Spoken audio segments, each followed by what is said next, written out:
Hi dears, welcome to my YouTube channel. Standard 7 Social Science 10th chapter Budget the True Record of Development. Budget വികസനത്തിൻ്റെ നേർരേഖ എന്ന ചാപ്റ്ററിൻ്റെ part 2 വീഡിയോയാണിത്. Part 1 video കാണാത്തവർ അത് കാണുക. Link description ബോക്സിൽ കൊടുക്കാം. വീഡിയോസ് എല്ലാം നിങ്ങൾക്ക് ഇഷ്ടമാവുകയാണെങ്കിൽ ലൈക്ക്, ഷെയർ ആൻഡ് സബ്സ്ക്രൈബ്. എന്നാൽ നമുക്ക് വീഡിയോയിലേക്ക് പോകാം. പൊതുചെലവ് അഥവാ പബ്ലിക് എക്സ്പെൻഡിച്ചർ എന്നാൽ എന്താണ്? വികസനേതര പ്രവർത്തനങ്ങൾക്കായി സർക്കാർ ചെലവഴിക്കുന്ന ധനമാണ് പൊതുചെലവുകൾ. സർക്കാരിൻ്റെ പ്രവർത്തനങ്ങൾ വിപുലമാകുന്നതിനനുസരിച്ച് പൊതുചെലവുകളും വർദ്ധിക്കും. Public expenditure is the amount spend by the government for developmental and non developmental activities. The public expenditure increases as the government expands its activities.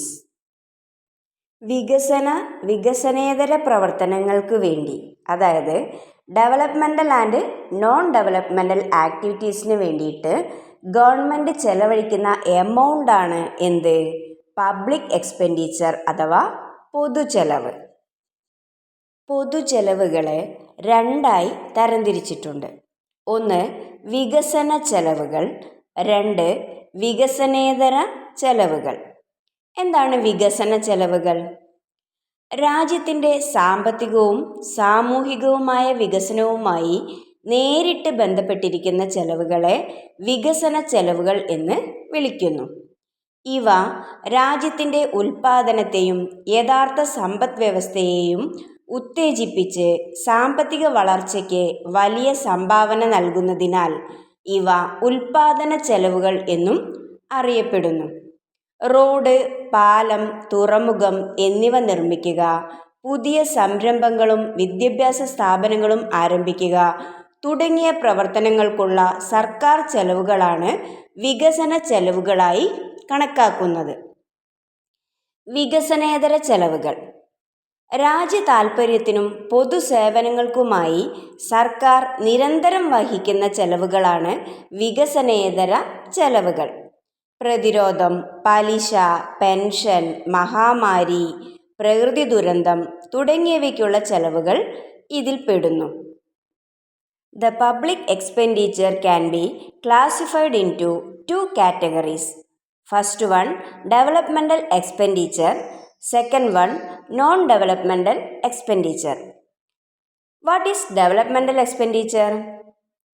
Expenditures directly related to economic and social development of the country are called developmental expenditure. They contribute greatly to the economic growth of a country by stimulating its real economic condition and production. So, these developmental expenditures are also known as production costs. The expenditure spent for constructing roads, bridges, harbors, and to start new enterprises and education institutions are considered as developmental expenditure. Non-developmental expenditure. Non-development expenditure is the one incurred by the government on a regular basis for national interest and public services. Expenses involved in defense, interest, pension, epidemic, and natural disasters come under this. അതായത് രാജ്യത്തിൻ്റെ സാമ്പത്തികവും സാമൂഹികവുമായ വികസനവുമായി നേരിട്ട് ബന്ധപ്പെട്ടിരിക്കുന്ന ചെലവുകളെ നമ്മൾ എന്ത് വിളിക്കും? വികസന ചെലവുകൾ അഥവാ developmental expenditure. Expenditures directly related to economic and social development of the country are called developmental expenditure. ഇനി ഇവ പ്രൊഡക്ഷനെയും ഇക്കണോമിക് കണ്ടീഷനെയും ഉത്തേജിപ്പിച്ച് രാജ്യത്തിൻ്റെ സാമ്പത്തിക വളർച്ചയ്ക്ക് വലിയ സംഭാവന നൽകുന്നു. അതുകൊണ്ട് ഈ ചെലവുകളെ എന്തുകൂടി വിളിക്കുന്നു? പ്രൊഡക്ഷൻ കോസ്റ്റ് അഥവാ ഉൽപാദന ചെലവുകൾ എന്നും വിളിക്കുന്നു. For examples, constructing roads, bridges, harbours, start new enterprises and educational institutions, etcetera. വികസനേതര ചെലവുകൾ അഥവാ നോൺ ഡെവലപ്മെൻ്റൽ എക്സ്പെൻഡിച്ചർ എന്നാൽ രാജ്യ താൽപ്പര്യത്തിനും പൊതുസേവനങ്ങൾക്കുമായി സർക്കാർ വഹിക്കുന്ന ചെലവുകളാണ്. Non development expenditure is the one incurred by the government on a regular basis for national interest and public service. Defence, interest, pension, epidemic and natural disasters, these are the examples of non-developmental expenditure. ഇനി ടെക്സ്റ്റിൽ ചെലവുകൾ തന്നിട്ട് അതിനെ വികസന ചെലവുകൾ എന്നും വികസനേതര ചെലവുകൾ എന്നും പട്ടികപ്പെടുത്താൻ തന്നിട്ടുണ്ട്. നോക്കൂ, വികസന ചെലവുകൾ: ഊർജോൽപാദനം, റോഡ് നിർമ്മാണം, വിദ്യാലയ നിർമ്മാണം, വ്യവസായശാലകൾ, ഇതെല്ലാം വികസന ചെലവുകളാണ്. വികസനേതര ചെലവുകൾ പലിശ, മഹാമാരി, ക്ഷേമ പെൻഷൻ, കടബാധ്യത, സബ്സിഡികൾ, പൊതുഭരണം തുടങ്ങിയവയാണ്. ഇംഗ്ലീഷിൽ നോക്കൂ, energy generation, construction of schools, construction of roads, industries. Non developmental expenditure: interest, epidemic, welfare pension, liability, subsidies, war, defence. അപ്പോൾ പൊതു ചെലവ് എന്താണെന്ന് നമ്മൾ ഏകദേശം പഠിച്ചു. ഇനി നമുക്ക് പഠിക്കാനുള്ളത് പൊതുവരുമാനത്തെക്കുറിച്ചാണ്. എന്താണ് പൊതുവരുമാനം? വികസന ക്ഷേമ പ്രവർത്തനങ്ങൾ നിർവഹിക്കുന്നതിന് സർക്കാരിന് ധാരാളം പണം ആവശ്യമായി വരുന്നു. ഇത്തരം ആവശ്യങ്ങൾ നിറവേറ്റുന്നതിനായി വിവിധ സ്രോതസ്സുകളിൽ നിന്ന് സർക്കാർ സമാഹരിക്കുന്ന ധനമാണ് പൊതുവരുമാനം. ഇത് സർക്കാർ ബജറ്റിൻ്റെ ഒരു പ്രധാന ഘടകമാണ്. Public revenue: the government needs a huge amount of money for developmental and welfare activities. The public revenue is the wealth that the government collects from various sources to satisfy these needs. This is an important factor of the government budget. വികസന ക്ഷേമ പ്രവർത്തനങ്ങൾക്ക്, അതായത് developmental and welfare activities നിർവഹിക്കാൻ വിവിധ സ്രോതസ്സുകളിൽ നിന്ന്, അതായത് സോഴ്സസിൽ നിന്ന് ഗവൺമെൻറ് കളക്ട് ചെയ്യുന്ന ധനമാണ് പൊതുവരുമാനം അഥവാ public revenue. This is an important factor of the government budget. സർക്കാർ ബജറ്റിൻ്റെ ഒരു പ്രധാന ഘടകമാണ് ഏത്? ഈ പൊതുവരുമാനം. ഓക്കെ. പൊതു ചെലവിനെ പോലെ തന്നെ പൊതുവരുമാനത്തെയും രണ്ടായിട്ട് തിരിച്ചിട്ടുണ്ട്. ഒന്ന് നികുതി വരുമാനം, രണ്ട് നികുതിയേതര വരുമാനം. എന്താണ് നികുതി വരുമാനം? നികുതിയിലൂടെ ലഭിക്കുന്ന വരുമാനത്തെയാണ് നികുതി വരുമാനം എന്ന് പറയുന്നത്. എന്നാൽ നികുതിയേതര വരുമാനമോ? നികുതിയിലൂടെ അല്ലാതെ മറ്റ് സ്രോതസ്സുകളിൽ നിന്ന് ലഭിക്കുന്ന വരുമാനത്തെയാണ് നികുതിയേതര വരുമാനം എന്ന് പറയുന്നത്. ഉദാഹരണം: ഫീസ്, പിഴ, ഗ്രാൻഡ്, ലാഭം, പലിശ, ഇതെല്ലാം നികുതിയേതര വരുമാനത്തിന് ഉദാഹരണമാണ്. ഇനി നികുതി വരുമാനത്തെ വീണ്ടും രണ്ടായിട്ട് തിരിച്ചിട്ടുണ്ട്. പ്രത്യക്ഷ നികുതിയെന്നും പരോക്ഷ നികുതിയെന്നും. എന്താണ് പ്രത്യക്ഷ നികുതി? നികുതി ആരിലാണോ ചുമത്തിയിരിക്കുന്നത് ആ വ്യക്തി തന്നെ ഒടുക്കുന്ന നികുതിയാണ് പ്രത്യക്ഷ നികുതി. അതായത് നികുതിദായകൻ തന്നെ നികുതി ഭാരം വഹിക്കുന്നു എന്നർത്ഥം. ആദായ നികുതി, കെട്ടിട നികുതി എന്നിവ ഇവയ്ക്ക് ഉദാഹരണങ്ങളാണ്. പരോക്ഷ നികുതി: ഒരാളുടെ മേൽ ചുമത്തപ്പെടുന്ന നികുതി ഭാഗികമായോ പൂർണ്ണമായോ മറ്റൊരാൾ നൽകേണ്ടി വരുന്നു. ഇതാണ് പരോക്ഷ നികുതി. ഉദാഹരണം: വിൽപ്പന നികുതി, വിനോദ നികുതി തുടങ്ങിയവ. Public revenue is generally classified into two. First one, tax revenue. Second one, non-tax revenue.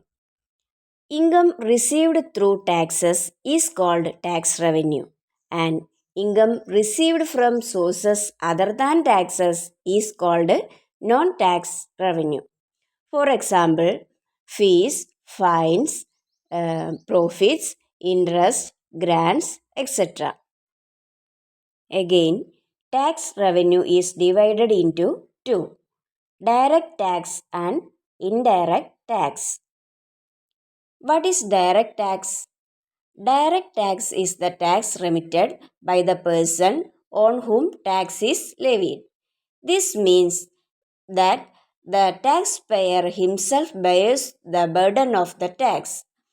Income tax and building tax are examples. Indirect tax.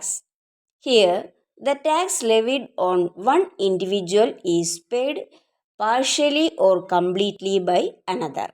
Sales tax and entertainment tax are examples of indirect tax.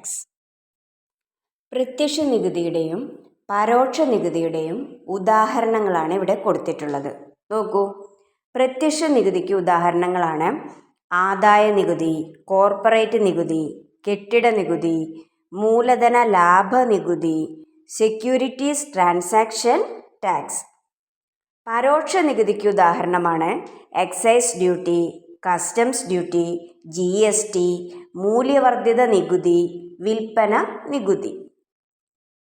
Examples of direct tax: income tax, corporate tax, property tax, capital gains tax, security transaction tax, and indirect tax: excise duty, customs duty, GST, VAT, sales tax.